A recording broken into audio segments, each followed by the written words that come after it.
Bien, buenas tardes, saludos a todos. Vamos a comenzar con la conferencia de hoy. Estamos en martes 22 de febrero 2022. Eh, Vamos a primero verificar que ustedes puedan ver la pantalla. Entonces me dicen si están visualizando la pantalla. Sí se ve. Sí, Sí se ve. Sí, muy bien, muchas gracias.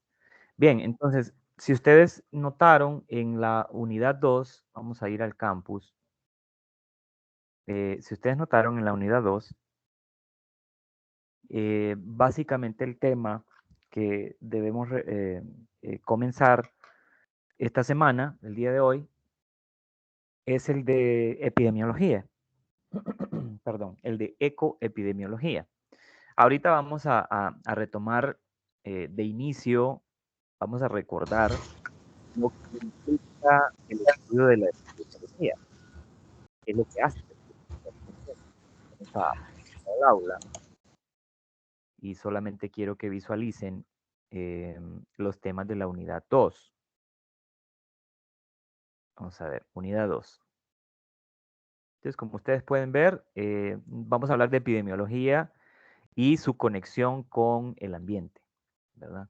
¿Por qué es importante considerar los factores ambientales cuando hablamos de epidemiología?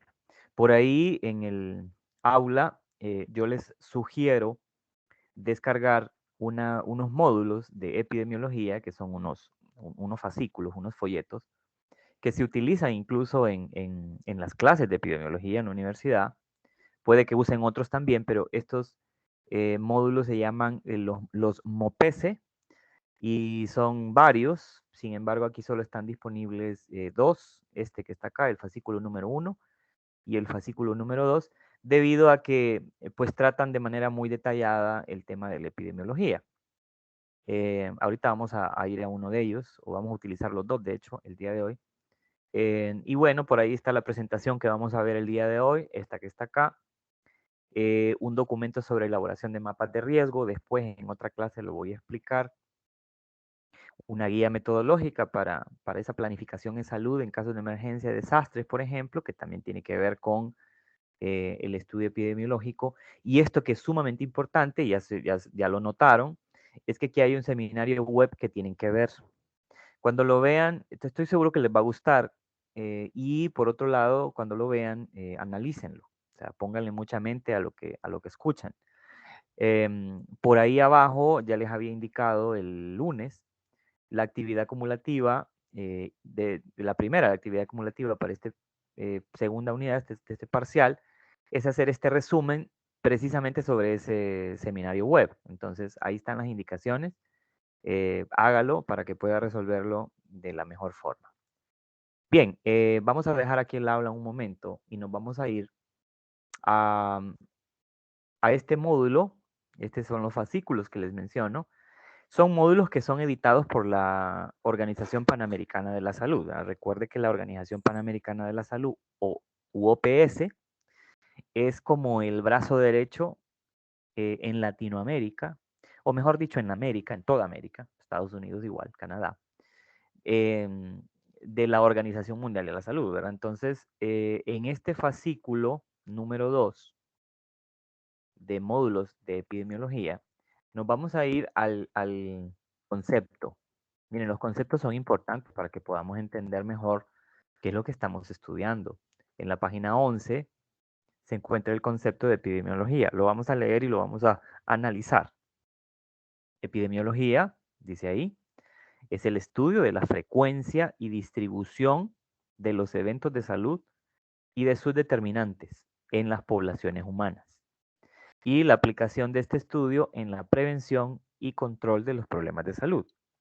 Entonces, mire que dice que es el estudio de la frecuencia en primer lugar. O sea, qué tan seguido se presenta un evento que puede condicionar la salud de una población humana. O sea, qué tan seguido, con qué tanta frecuencia. Pero también dice distribución de los eventos de salud. Es decir, ¿a dónde? ¿En qué parte del mundo o en qué parte de un país o de una región están ocurriendo esos eventos? en el tiempo, ¿verdad? Y además de saber qué tan frecuente se dan esos eventos y dónde se dan, estudia sus determinantes. Es decir, todos aquellos factores que provocan o que condicionan que ese evento se produzca o se dé en esas poblaciones, ¿verdad? Entonces, analizando este concepto, nos vamos a ocupar toda esta videoconferencia analizando esto y con un caso real, ¿verdad? Vamos a hablar de un caso real. Pero también quiero que se fijen que en el concepto se habla de utilizar los datos que se obtienen de frecuencia, distribución y determinantes, utilizarlos en la aplicación para la prevención y el control de los problemas de salud. Es decir, no es solamente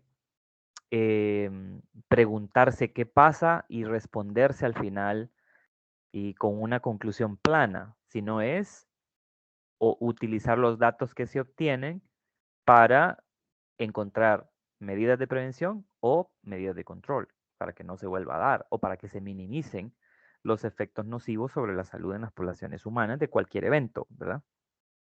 Bien, entonces,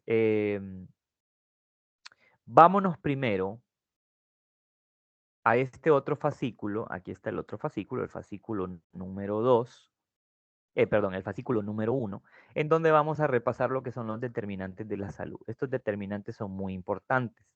Esto está igual, me voy a ir arriba, en otro de los fascículos, de hecho es el número 1, el que estábamos viendo antes era el 2, y esto está en la página 27.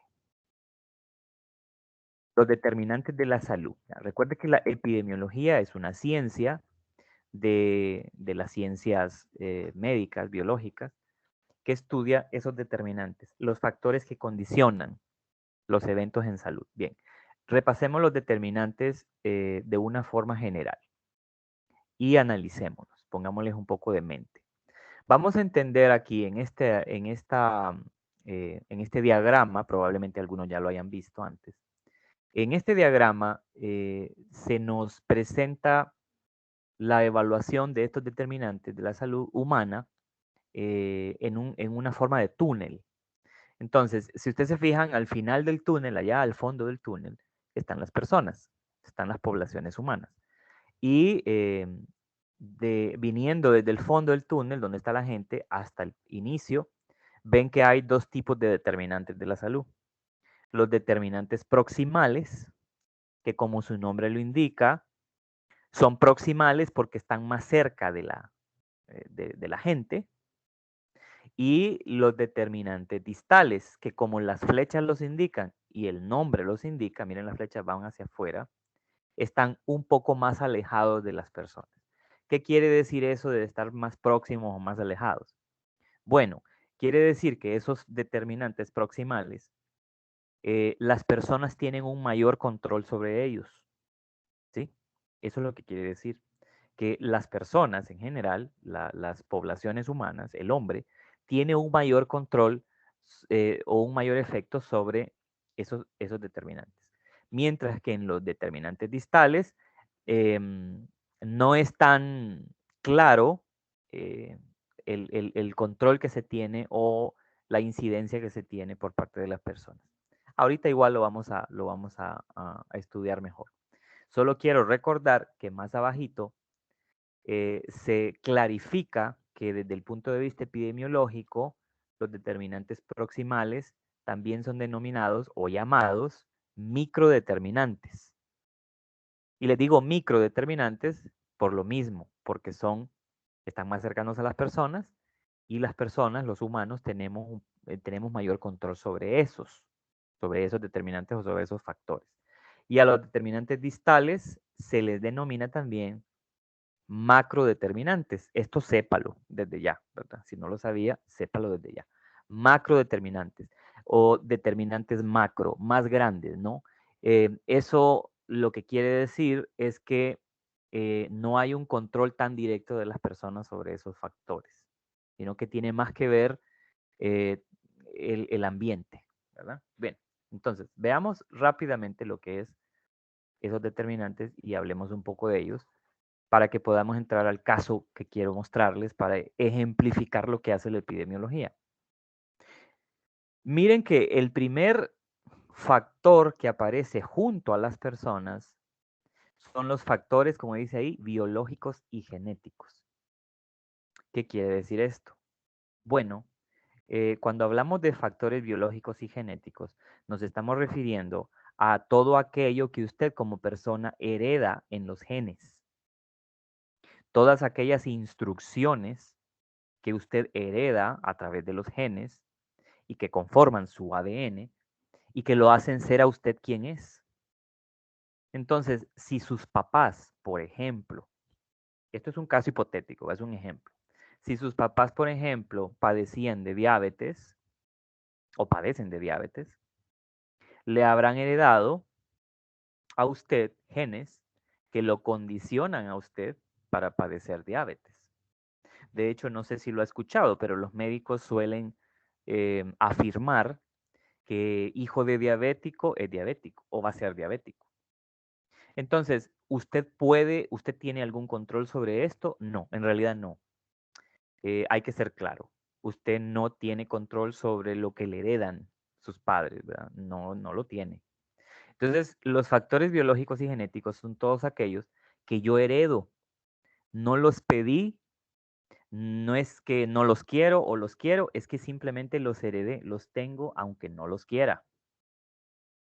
Entonces, por ejemplo, el que usted, como ya les dije, esté predispuesto a padecer de una enfermedad que puede ser crónica, una enfermedad que puede ser autoinmune, no infecciosa, porque usted sabe que las infecciosas se adquieren a lo largo de la vida y el cuerpo va creando anticuerpos contra esas enfermedades infecciosas.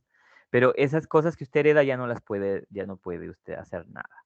Que si usted es débil a las alergias, que si usted es alérgico, que si usted tiene un sistema inmune deprimido o no se enferma, al contrario, hay personas que son muy fuertes y no se enferman fácilmente. Eso ya usted lo heredó. Y eso obviamente tiene mucho que ver con su calidad de vida, con su bienestar, con su salud, ¿no? Pero vea que em, hay otros factores encima que dicen factores individuales y preferencias en estilo de vida. Factores individuales, decisiones que usted toma, usted como persona. Estilo de vida, un estilo de vida que usted escoge. Sobre eso usted tiene el total control. Usted decide si va a fumar. Usted decide si va a beber y va a ser alcohólico. Usted decide si se pone en situaciones de alto riesgo para su bienestar y su salud. Por ejemplo, que se vaya a la 3 de mayo a un puesto de baleadas ahí en la calle porque son ricas y porque las hacen bien a las 11 de la noche. Usted verá si decide ir o no. Ese es asunto suyo. Que usted sabe que la zona es peligrosa y si va a correr el riesgo de tener un accidente o que lo maten o que lo asalten o a saber qué otras cosas más, eso usted lo sabe, porque es una decisión la que usted toma. Entonces, todo lo que tenga que ver con las decisiones que yo tomo sobre mi bienestar, sobre mi salud, el único responsable soy yo, o el estilo de vida que yo escoja. Si usted quiere tener un metabolismo muy malo, coma entonces muchas grasas trans y pase metido en Burger King, Pizza Hut, Pollo Campero y todas esas empresas que le venden a usted comida que está refrita con un aceite que en principio es un aceite vegetal, que es bueno, es insaturado, pero con el tiempo, como usan el mismo aceite para estar friendo la comida, entonces ese aceite se vuelve cada vez más sólido a temperatura ambiente y eso provoca grasas trans que usted está comiendo. Si usted decide eso o por el contrario decide llevar una vida eh, con bastante ejercicio físico, con una comida variada, balanceada, entonces esa es su decisión. De esa decisión que usted tome, de esas preferencias de estilo de vida que usted tome, dependerá mucho su bienestar y su salud. Por otro lado, luego viene después influencias comunitarias y soporte social. A veces hay decisiones que usted toma por presión social. o por influencia de la comunidad, incluso de la misma familia. Hay personas, por ejemplo, pasa mucho con los jóvenes, que fuman porque se lleva con gente que fuma. Tal vez no le guste, pero fuma. ¿Por qué? Porque quiere sentir parte del grupo. Y la influencia de su grupo hace que fume, aunque no quiera, aunque no le guste al principio. Eso está condicionando su salud. También en el mismo estilo de vida. Muchas veces la sociedad impone algunos como arquetipos de comportamiento que a veces la gente los adopta por presión social. Quizá a usted no le gusten, no le gusta hacer esas cosas, pero usted se ve obligado a hacerlas porque siente presión de grupo, siente que no va a encajar y que lo van a rechazar si no lo hace. Por ejemplo, ¿verdad? A eso se refiere eso de las influencias comunitarias y el soporte social. Recuerde que nosotros somos animales, los seres humanos, somos animales que vivimos en grupo, vivimos en poblaciones, vivimos en sociedades con otros. Y lo que otros hagan me va a influir a mí. O lo que usted haga va a influir a otros. Eso hay que tenerlo muy en cuenta, ¿verdad? Si las personas tienen la mala costumbre de comerse un churro, ir en un transporte público o tomar agua en botella, ir a un transporte público, abrir la ventana y tirar la basura por la ventana, eso se le va pegando a la gente. Claro, si usted deja que pase, ¿verdad? Si usted deja también. Entonces, vea cómo lo que ocurre con otros puede influir en las decisiones que yo tome, ¿verdad? El otro es el acceso a servicios de atención de salud. Acceso a servicios de atención en salud. Esto es una situación que está, digamos, ligada a la estructura social, ¿no? A cómo una sociedad crea sus leyes y sus estatutos y sus reglas sobre las cuales vamos a vivir todos, o sea, todos vamos a seguir las mismas reglas. Y uno de estas cosas que se crean como sociedad en sí es qué tan fácil es que nosotros accedamos a servicios de atención en salud. Porque eso tiene que ver con cuestiones económicas, tiene que ver con cuestiones políticas, obviamente tiene que ver con cuestiones sociales. Lastimosamente, en esta sociedad hondureña en la que vivimos, nosotros no somos muy beligerantes y todo se lo dejamos a los políticos. Y las decisiones que se toman a nivel de la política, obviamente reestructuran lo que ocurre en toda la sociedad, en el aspecto económico, en el aspecto de acceso a salud. Y entonces ahora, en el día de hoy, ya que nos han gobernado narcotraficantes, y esto no me lo estoy inventando yo, el sector salud ha estado desatendido.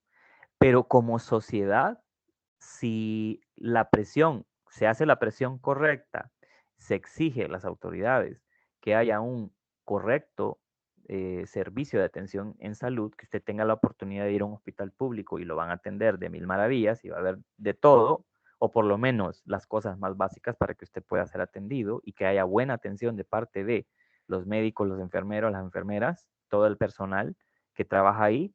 Eso es una decisión social. No nos podemos aislar. Entonces, mire que aquí acaban prácticamente los determinantes proximales en acceso a servicios de salud. Tenemos una influencia, cada persona y como grupo, como sociedad, tenemos una influencia sobre esos determinantes, para mejorarlos o para empeorarlos, ¿verdad? Ahora, es una influencia directa. Ahora, vea que hay dos condicionantes acá que son distales porque hay otros factores que considerar. Uno de ellos son las condiciones de vida y de trabajo. Sí depende de la sociedad, por supuesto, no tanto de los individuos en sí, sino de la sociedad como grupo, y depende de condiciones económicas, que a su vez dependen de la estructura social y política que hay en un país. Entonces, por ejemplo, en Honduras, para no irnos muy largos, no que analizar nuestro caso, no hay trabajo y las condiciones de vida son precarias. La gente no tiene dinero para comprar su comida. Hay personas que no comen los 3 tiempos al día. Hay mucha pobreza. El último informe de Desarrollo Humano para Honduras, que fue de 2017, pero un informe internacional, ¿verdad? No estoy hablando de informes de este gobierno pasado que le mintió a todo el mundo y, bueno, todo el mundo se la creyó. O bueno, no todo el mundo. En donde la pobreza había crecido hasta un 70% de la población en Honduras. 70% de la población en Honduras es pobre con niveles de extrema pobreza en algunos casos, ¿verdad? En un porcentaje. Entonces, ¿por qué no hay condiciones adecuadas de vida en Honduras? Bueno, porque si la gente del gobierno roba y desvía los fondos que son para todos, para educación, salud, infraestructura, carreteras, etcétera, si lo desvían hacia sus bolsillos, entonces no hay fuentes de trabajo porque no hay inversión en el país. No se mejoran las condiciones de las carreteras, de las escuelas, de los hospitales, no se contrata personal, no se le da permanencia al personal de salud, no se les da un buen salario, etcétera. Y aunado a eso la violencia, ¿no? Porque obviamente la corrupción genera violencia y la violencia genera pobreza. Entonces, hay muchos factores que hablar cuando hablamos de condiciones de vida y de trabajo, muchísimo. Luego vienen las condiciones generales socioeconómicas, culturales y ambientales. Me voy a detener en las culturales y ambientales. El ambiente, por supuesto, condiciona todo lo demás. Si usted se fija, si usted lo analiza de esta manera que le voy a decir, este círculo más grande de acá, que implica las condiciones ambientales, engloba todo lo demás. ¿Qué quiere decir esto? Esto es un macrofactor que tiene una incidencia en todos los demás. Entonces, si las condiciones del ambiente natural, si las condiciones ecosistémicas son precarias, el bosque está destruido, no se le protege, las especies son depredadas, no se cuida las fuentes de agua, sino que más bien se las vende al extranjero, se vende el territorio nacional por pedazos. Si esas condiciones son así, todo lo demás está en precario, está en precariedad. Entonces vea usted que esto de la salud humana no es un tema simple, es un tema bien complejo, es un tema multifactorial, que usted tiene que analizar todo lo que ocurre alrededor suyo y todo alrededor nuestro para poder entender si estamos encaminados hacia un bienestar real y una salud mejor o no. Todo esto se tiene que analizar. Hay una presentación que creo que vamos a ver si la analizamos en algún momento o si se las proporciono, porque aquí hace un resumen muy general, aquí en esta figura 1, de cómo para tener salud, los seres humanos debemos de considerar las condiciones del medio ambiente, ¿verdad? El ambiente físico, el suelo, la contaminación de suelo, de aire, el aspecto químico igual de ese ambiente, el aspecto biológico, las especies que conviven con nosotros, el aspecto cultural, ¿verdad? ¿Qué piensa la sociedad sobre las cosas que hacemos? Los estilos de vida, la biología humana, como acabamos de mencionar, y los sistemas de organización de atención a salud. Eso es algo que veremos en otro momento. Pero bueno, ahora vamos a esto que es un ejemplo. Vámonos a este caso. Me dicen si todavía estamos bien con el video y el audio. Corrobórenmelo, por favor. Sí, está bien. Sí, todo Muy bien. bien. Perfecto. Entonces, miren esto. Esto quiero que lo entiendan bien. Vamos a aplicar en la vida real, con un caso real y con un caso muy grave, de hecho, por qué es tan importante la epidemiología para la salud pública. Entonces, vamos a hablar del caso del virus Nipah. No sé si ya habían escuchado hablar de este virus. Lo que ve en la pantalla, en la parte derecha, es una representación, una esquematización de cómo se ve el virus Nipah. ¿Verdad que se parece bastante al coronavirus? Mírenlo, esférico, Sí, eso iba a decir yo ¿verdad el que sí? coronavirus. Sí, se parece mucho al coronavirus, porque miren que la forma es un virus esférico, Es un virus que tiene coronas alrededor, que son proteínas que tienen una función ahí. Y del otro lado ustedes ven a murciélagos, porque el virus Nipah es un virus que, digamos que emergió por primera vez en Malasia, ya vamos a mostrar un mapa, allá en el año 98, 1998. Y quien se supone hasta el día de hoy, pero eso puede cambiar porque recuerde que la ciencia va estudiando cada vez más los fenómenos que ocurren en la naturaleza y descubrimos nuevos datos. Pero hasta el día de hoy lo que sabemos es que probablemente sean unos murciélagos los reservorios naturales del virus Nipah. Entonces ahorita vamos a ver esto. Vamos a ver. Voy a adelantar la diapositiva. Entonces, inicialmente, virus Nipah fue aislado por primera vez en el año de 1998 en el archipiélago malayo. El archipiélago malayo es una región muy grande del mundo, en donde por un lado hay tierra continental y hay una cantidad de islas muy, muy grandes, o sea, muchísimas islas. Estoy hablando de miles de islas. Islas pequeñas, ¿verdad? No con un tamaño muy grande y otras bastante grandes. Entonces, este virus Nipah se aisló de murciélagos del género científico Pteropus, ya se los voy a mostrar quiénes son para que ustedes lo puedan ver, y se adjudicó como reservorio animal, reservorio en la naturaleza, o sea, aquel animal con el que el virus ha vivido desde siempre, se adjudicó que era un murciélago y que el huésped animal doméstico que estaba cerca de los humanos, que se enfermaba con el virus Nipah, eran los cerdos, y que obviamente de los cerdos pasó al ser humano, ¿verdad? Así fue el asunto. El virus Nipah es, dentro de la clasificación taxonómica de los virus, es un enipavirus, ¿verdad?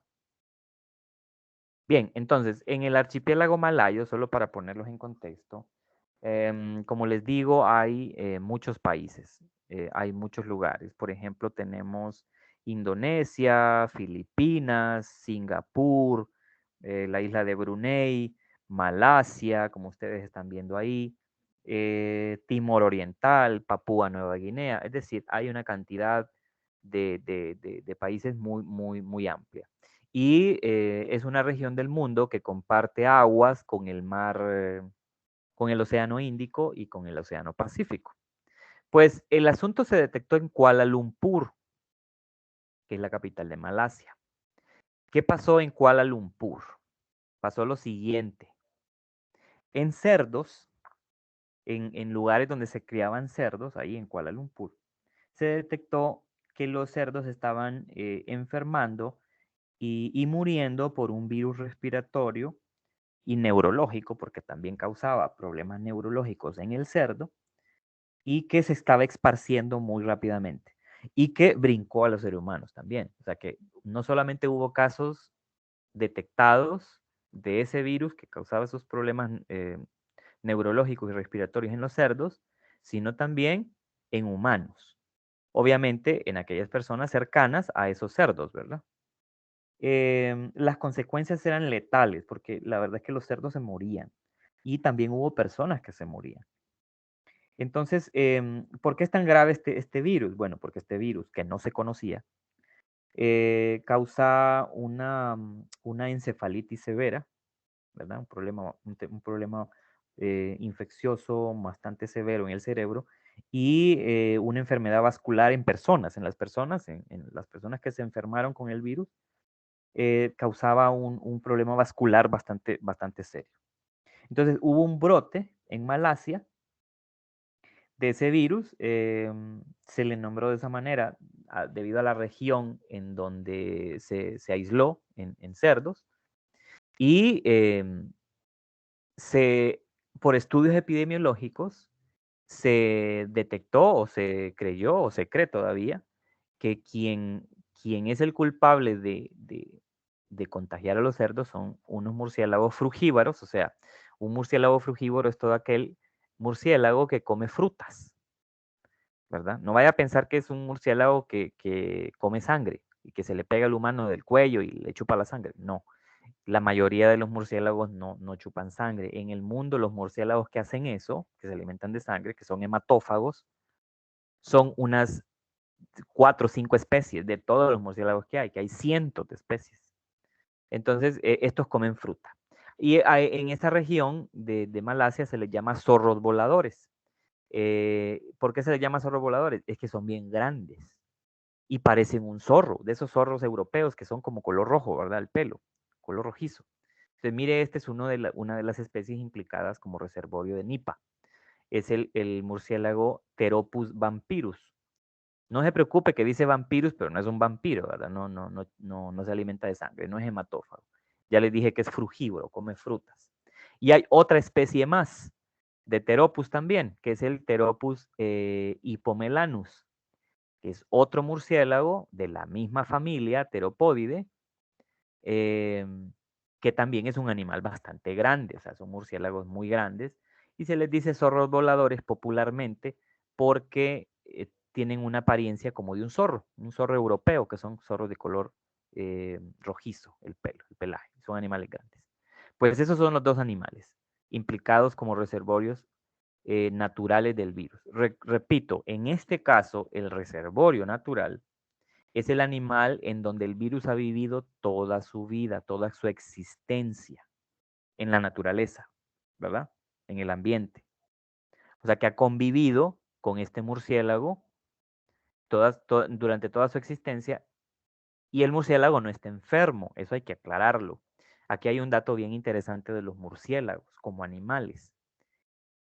Son los únicos son los únicos mamíferos voladores que hay y son mamíferos que no suelen enfermarse por virus. Suelen ser o suelen convivir con muchísimos virus en su cuerpo, pero no se enferman con virus. O sea, realmente el sistema inmunológico de los murciélagos es bastante especial y la ciencia le está poniendo mucha atención al tema del sistema inmune de los murciélagos. Pues como ven ahí, y como ya les mencioné, el animal come frutas. Ahora, ¿cómo es que los cerdos se enfermaron con un virus que únicamente se sabe ha vivido en estos murciélagos, en el cuerpo de estos murciélagos? Bueno, recuerden una cosa, el crecimiento demográfico. Cada vez los seres humanos somos más y llegamos a lugares, llegamos a ambientes de la Tierra donde antes no estábamos, porque somos más y nos vamos expandiendo. Entonces el humano se ha ido metiendo cada vez más a la naturaleza, al ambiente, al bosque, y ha creado asentamientos humanos, aldeas, caseríos, poblados, luego ciudades, etcétera, en esos lugares donde antes no estaba, donde antes solo vivían los animales silvestres y todos los organismos que vivían en ese ambiente de forma natural.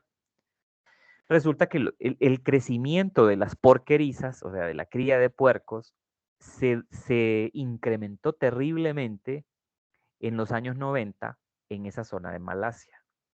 O sea que cada vez había más cría de cerdos, pero estoy hablando de crías de cerdos, no solamente artesanales, ¿verdad? Donde una familia cría ahí unos cuantos cerdos. No, les estoy hablando de crías de miles y hasta de millones de cerdos. Pues miren que el animal, el murciélago, el Pteropus, vive obviamente en la vegetación, se alimenta de frutos que crecen naturalmente en esos bosques y obviamente al comer en su saliva o en sus heces, ahí se han encontrado en las heces o en los fluidos, en la orina, se han encontrado viriones de virus Nipah. Los viriones son las partículas virales, ¿verdad? Y tanto en la saliva como en las heces y en la orina. Entonces, claro, el animal come, muerde los frutos y esos frutos con la saliva y el virus o con las heces que caen al agua, por ejemplo, agua que beben los cerdos, si los cerdos están abajo porque hay muchos, entonces en algún momento esa saliva va a entrar en contacto con el animal, con el cerdo. o esas heces o esa orina van a entrar en contacto con el cerdo. Y así es como el cerdo adquiere el virus. Así es como pasó. Pero como les digo, estamos hablando de criaderos de cerdos de miles, hasta de millones de cerdos. No de gente pobre, porque una gente pobre a lo más que llega es a tener unas cuantas decenas de animales, en todo caso. Mire lo que pasó ahí en Malasia, en los años 90 y a finales de los 90. Mire lo que pasó. Cada vez se descombraba más, se deforestaba más. ¿Para qué? Para construir los criaderos de cerdo. ¿Quién vivía naturalmente en este bosque antes? El murciélago, sin perturbación. Vivía ahí tranquilo. Y el virus el humano no lo conocía. Nunca habíamos entrado en contacto con él. Nunca. Hasta que fuimos a invadir el ecosistema. Este descombre que usted ve aquí, esta tala que usted ve aquí, fue por dos razones. Uno, la principal razón, para construir los criaderos de cerdos. Y dos, claro, como esas personas que invierten en esto no quieren perder ni un 5, la madera que se obtuvo de cortar ese bosque lo vendieron, ¿verdad? También sacaron pisto de eso. Entonces, miren, también la deforestación eh, produce no solamente destrucción natural, sino produce mucha riqueza para algunos, ¿verdad? Lastimosamente, pero es así.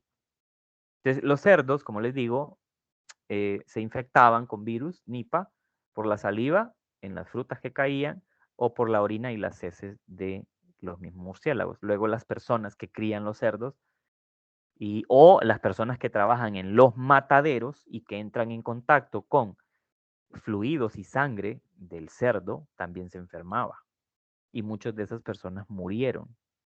Entonces, ¿qué fue lo que pasó? Cuando este virus se esparció por toda Malasia y por otros países del archipiélago, claro, el brote epidémico fue terrible, ¿verdad? Causó pérdidas millonarias al Estado porque se tuvieron que sacrificar a todos esos animales. Esos animales ya no se podían vender. Entonces se cerraron criaderos, hubo familias que perdieron sus empleos, que perdieron familiares, o sea, hubo mucha muerte de personas y se creó entonces un problema de salud pública bastante serio. Porque claro, si ese virus no se controlaba ahí, se iba a esparcir a otras partes del planeta, a otros continentes, y estamos hablando de problemas de salud pública, ¿verdad? Entonces, como vimos en el concepto de epidemiología, recuerda que estudiaba la frecuencia. Entonces, estudiar la frecuencia es darse cuenta de en qué momento se da un brote o un caso, una epidemia de una cierta enfermedad que puede ser emergente o reemergente en un lugar, ¿verdad?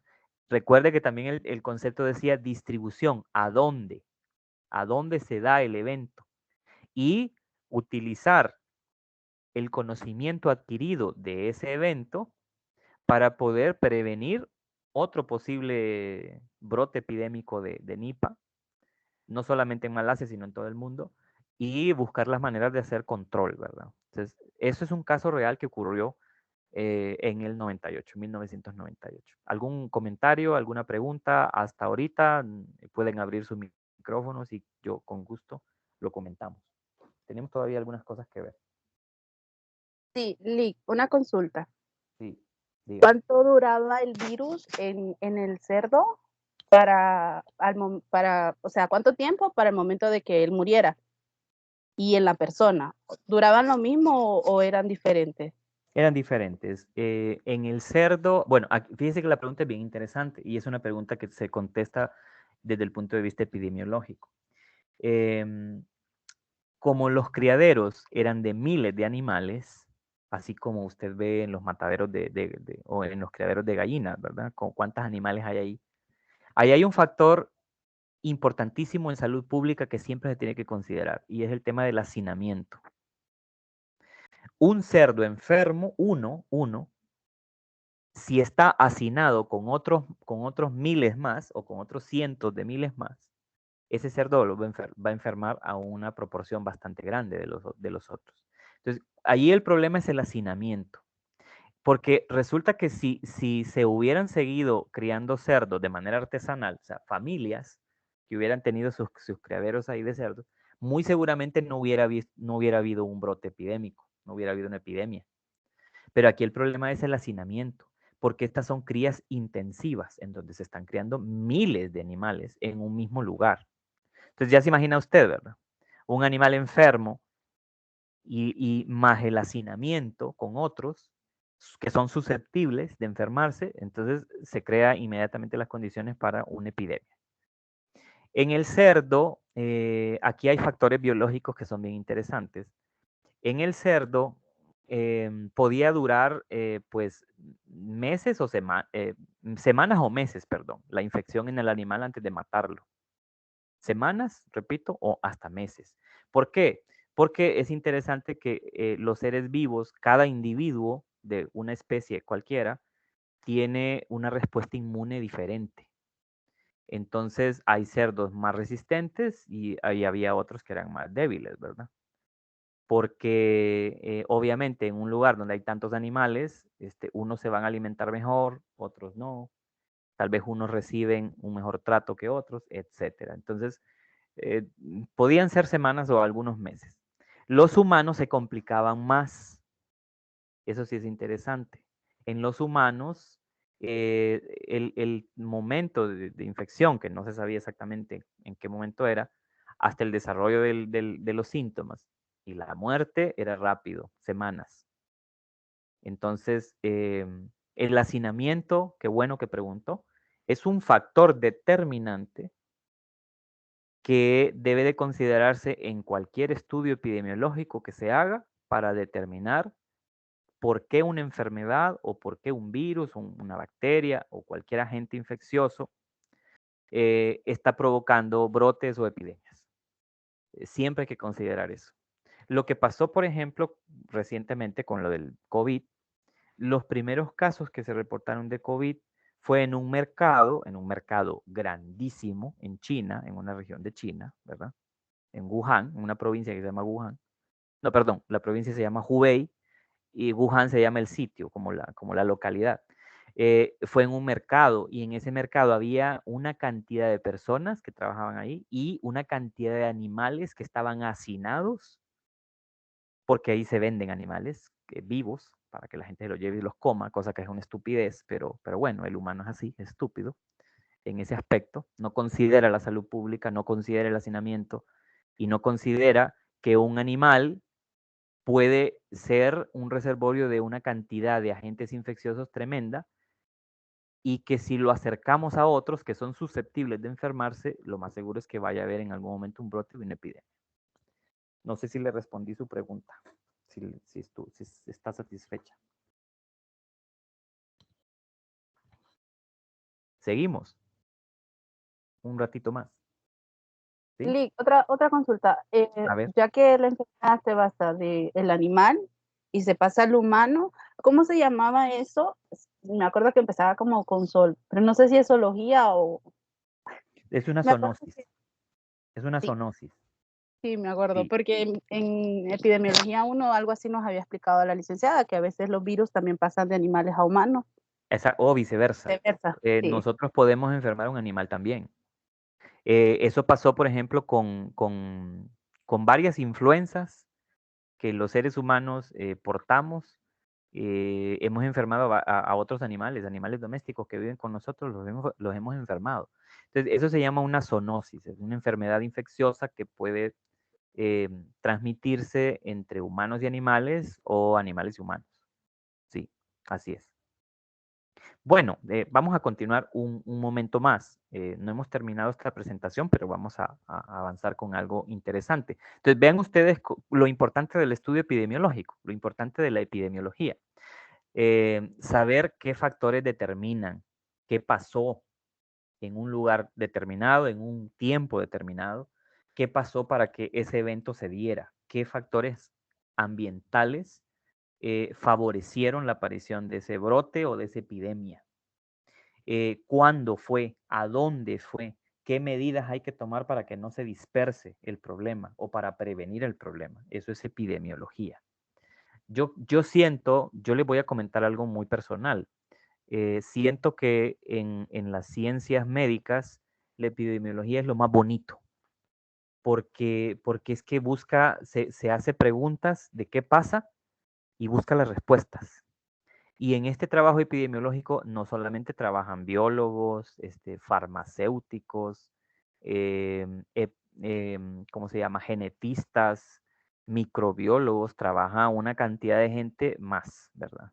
Muchos profesionales intervienen ahí. Por supuesto, principalmente de los del área de la salud, ¿verdad? Recuerden que no solamente medicina y enfermería es área de la salud, biología, porque la medicina es una rama de la biología, la microbiología es una rama de la biología, la farmacéutica, ¿verdad? El estudio farmacéutico, farmacológico, los que estudian química y farmacia están involucrados aquí, los ingenieros ambientales y otra serie de personas más que están involucradas en esto. Bueno, después, les voy a mostrar un caso más. En 2003, 2005, en China, en Hong Kong precisamente, se da una epidemia de un virus respiratorio que el día de hoy conocemos como SARS. Síndrome respiratorio agudo grave, quiere decir eso. Pues el SARS es un virus y es un coronavirus em, que causó una epidemia en Asia que se pudo controlar, pero que sí hubieron muchos problemas de salud ahí, muchos casos, y que se tuvo que controlar de manera muy eficiente. Si ustedes tienen curiosidad en saber un poco más del SARS, lo podemos hablar con más tiempo otro día, pero el SARS es otro caso de una epidemia en la que se tuvo que hacer un estudio epidemiológico muy intenso para darse cuenta de qué factores son los que causaban esa enfermedad viral por ese coronavirus. O sea, hay 3 coronavirus que han causado problemas graves en el mundo. Está el SARS, que les acabo de mencionar, que más o menos fue como entre 2003 y 2005 en Asia. Está el MERS, que es otro virus, que es otro coronavirus, que causó daños también en la década del 2000, pero en Oriente Medio. Y actualmente pues está el COVID, ¿no? El SARS-CoV-2, que es el virus que produce el COVID. Pero si ustedes se fijan en esta gráfica, el COVID ha sido el que mayor mortalidades y mayor caso de infecciones ha reportado, porque la dispersión de COVID ha sido increíblemente acelerada en el mundo. Quiero mostrarles estos coronavirus. Esto usted lo puede ver después, ¿verdad? Aquí se explica en esta diapositiva cómo, cómo estos coronavirus en Asia se han dispersado y cómo se han ido estudiando epidemiológicamente, y debido a ese estudio epidemiológico es que el día de hoy pues tenemos tenemos vacunas y tenemos medidas para poder realizar el control de estos casos. Pero les voy a mostrar que en el aula virtual yo a ustedes les puse, a ver, aquí está el aula, vamos a ver, una conexión, perdón, aquí ya me salí, un enlace, les puse un enlace, vamos a entrar, hacia una página de la revista National Geographic que me gusta mucho porque nos muestra cómo se ven esos virus si usted los vería al microscopio, cómo se ven, o sea, qué apariencia tienen. Y esto gracias al avance de la ciencia, ¿verdad? Y al avance de la tecnología, porque ahora tenemos unos microscopios electrónicos que pueden ver hasta dentro de las células, ¿verdad? Cosa que antes no se podía lograr. Mire acá, en el primer enlace de la unidad 2 que dice un vistazo a cómo se ven los virus de cerca, yo les puse un enlace aquí a la página de la revista National Geographic en inglés y les quiero mostrar esta publicación que sacó National Geographic. Si pueden leer esa revista donde la consigan, háganlo porque esa revista es fenomenal. Esa revista es lo mejor que he visto yo en cuanto a temas variados, más que todo temas culturales, pero siempre hay temas de ciencia. Mire, nuestro mundo viral, dice. Entonces, esto obviamente no es una fotografía, estas son representaciones en 3D de cómo se ven esos virus. Y miren qué cosa más interesante. les voy a mostrar los 3 virus de los que acabo de mencionar. Mire, aquí está el MERS-CoV, que es síndrome respiratorio agudo de Medio Oriente. Es un coronavirus. Mire la apariencia que tiene. Ahora, fíjese usted en el SARS-CoV-1, que es el SARS, síndrome respiratorio agudo grave, que les acabo de mencionar, que causó un brote epidémico en China, allá en el 2003-2005. Miren, miren cómo se mira, es otro coronavirus. Y el actual SARS-CoV-2, así se ven, así son. Esa es la apariencia real que tienen. Esa es la estructura molecular que tienen esos virus. Y si se va más arriba, fíjese que aquí, mire cómo se ve el virus de la inmunodeficiencia humana, el SIDA, mire, bueno, el HIV, el SIDA es la enfermedad, HIV se llama el virus. Mire, mire que no es un coronavirus, pero observe. Pero fíjese que me llama la atención, ¿verdad? Porque si usted se fija, los coronavirus, los casos de coronavirus que han habido, que han sido graves, y este ha sido el más grave, el de COVID-19, son bien similares en cuanto a cómo se originaron y a cómo se dispersaron por el mundo. Entonces, es bien interesante estudiar la epidemiología viral o de las enfermedades virales porque nos damos cuenta de que somos bien frágiles los seres humanos y somos tan frágiles que no hemos entendido todavía que si seguimos maltratando el planeta, vamos a seguir teniendo problemas mucho más serios en el futuro cercano con agentes infecciosos que nos van a matar. El humano va a desaparecer. Si seguimos en esta forma de interactuar con la Tierra, vamos a desaparecer. Eso es un hecho. No porque lo diga yo, es que esto es real, esto va a pasar. Pues cosa difícil, ¿verdad? Un tema bastante complejo. Bueno, vamos a dejarlo ahí. Espero que hayan podido prestar atención. Licenciado. Dígame. Bueno, yo quería saber algo, pero no es sobre la clase. Si hay algún grupo de WhatsApp, no sé. Sí, nosotros abrimos un grupo de WhatsApp de la clase, del seminario, desde el 25, creo, de enero. Sí, es que yo no estoy ¿Usted no integrada, está? la verdad. ¿Por qué? No. ¿Usted se matriculó tarde o qué? Sí, es que yo me matriculé tarde, a mí me salió hasta el final, entonces yo no sabía. Y en varias cositas han andado perdidas, entonces Bueno, por usted lo que eso. tiene que, pero usted lo que tiene que hacer, o lo que tiene que hacer cualquiera es escribirme al correo que aparece ahí en el aula, ¿verdad? En mi correo institucional, que aquí lo va a ver usted, aquí en mi nombre, o aquí me busca, ¿verdad? El correo, unos participantes, y mándeme un correo, yo le mando el enlace sin ningún problema para que usted misma se dé de alta ahí en el grupo o se inscriba en el grupo. Lo tiene que hacer usted, lo tiene que hacer usted misma, pero usted me manda a mí un correo a mi correo institucional y yo le contesto. Ok, está bien. Okay. Listo. Gracias. Bien, entonces, no sé, alguien más que tenga alguna duda, pregunta, comentario. Yoli, respecto a la prueba y el examen que tenía el problema, o sea, en la pruebita que nos hizo la pregunta número 10, yo se lo respondí solo sucesión. No, está bien. No, pero yo les hice la aclaración en el chat que sí, o sea, está bien.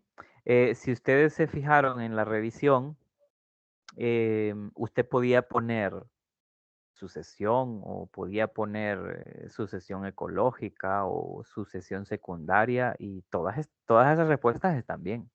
Lo que pasa es que cuando uno programa las respuestas, uno solo puede programar 3 posibles respuestas. Y a veces no se puede abarcar, digamos, algunos errores que se cometen. Por ejemplo, que en la respuesta usted escriba un espacio de más. Entonces el sistema como que esas cositas las va tomando como error. Pero eso uno siempre lo revisa y al final los puntos, si usted lo tiene porque respondió sucesión, no hay ningún problema, yo se lo pongo. O sea, no tiene que preocuparse por eso.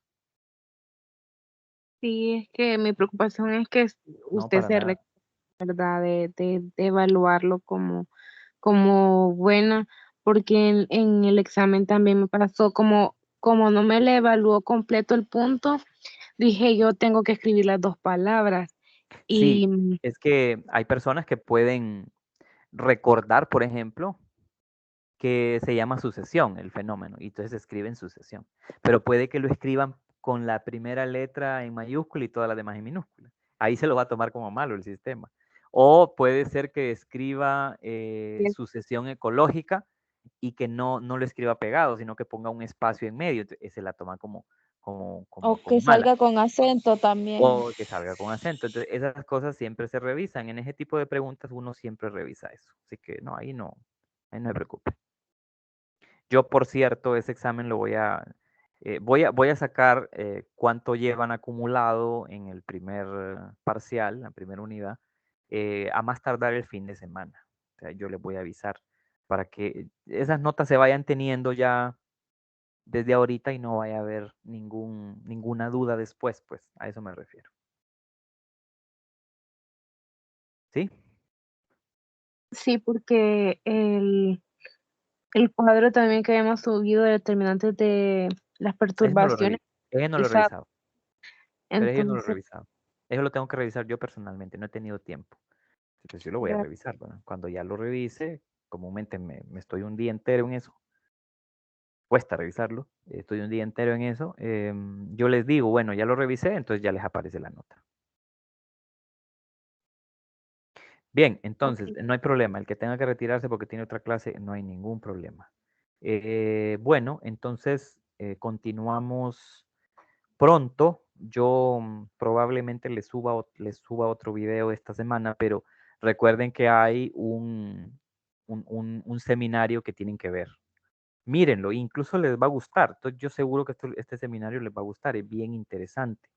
De hecho, se habla mucho de la capacidad que tienen los murciélagos como, como reservorios y como eh, animales muy resistentes a enfermedades y que muchas veces se les ha echado la culpa de que han sido la causa de que un virus se propague a los seres humanos y realmente no ha sido así en todos los casos, ¿verdad? Entonces, es este seminario que aparece aquí que dice Pandemia y Naturaleza, el deterioro ambiental y el coronavirus. Miren ese webinar, ese seminario, y mírenlo antes del viernes, porque el viernes hay que entregar a más tardar esta actividad, que es un resumen, precisamente un resumen con puntos, ¿verdad? Que usted tiene que hacer en relación a ese seminario. Entonces, mírelo porque tiene que hacerlo y además sé que le va a gustar, sé que le va a llamar la atención, es bien interesante. Son unos especialistas mexicanos. Bueno, entonces lo dejamos ahí. Espero que tengan buena tarde. Nos veremos después. Atentos siempre a los avisos en el chat. Y la compañera que me acaba de decir que no está en el chat, mándeme un correo y yo le contesto enviándole el enlace para que usted misma se dé de alta. Bien, que tengan Listo, buena Lick. tarde Gracias. entonces. Por nada, saludos. Gracias, Lick. Buena tarde. Buenas Gracias, tardes. licenciado. Gracias, Lick. Por nada, buenas tardes. Buenas tardes, Lick. Buenas tardes.